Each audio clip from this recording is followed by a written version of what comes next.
Are you having trouble landing an interview? Well, it might be time to check your resume. Hi, I'm Eilish from Quillbot, and today we're going to cover the top 5 resume mistakes that could be hurting your application. Let's get right into it. Coming up at mistake number 1, your resume is the wrong length. One of the first things a recruiter will notice about your resume is how long it is. Less than 1 page, the recruiter might not get all the information that they need. More than 2 pages, the recruiter might stop reading and miss important information. So you've got to find the sweet spot here, which is about a 1 to 2 page long resume.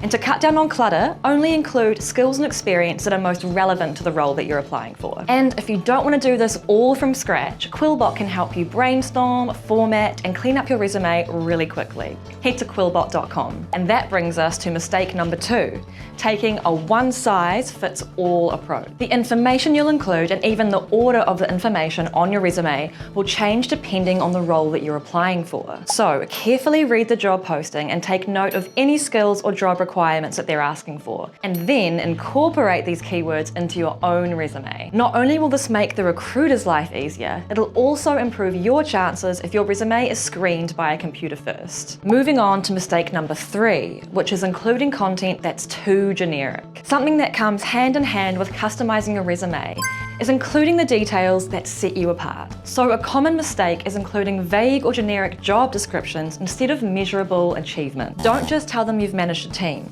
Tell them you managed a 5-person team that increased sales by 20% in the first quarter of your role. And mistake number 4, which can be easily missed, is having out-of-date contact information or broken links in your resume. Including an old or incorrect email address or phone number can make it really hard or even impossible for the hiring manager to contact you. And the same goes for links to your LinkedIn profile, portfolio, or professional website.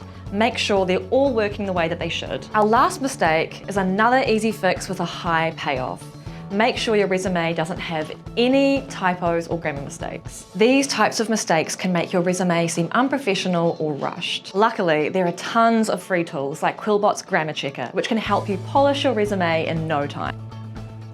And that's it. We've included a summary of these common mistakes here that you can screenshot to come back to. As you work towards landing your dream job, check out the other tools in Quillbot's creation ecosystem to give yourself the best chances of success. If you found this video helpful, like and subscribe to our channel and check out the next video in our job application playlist. See you next time.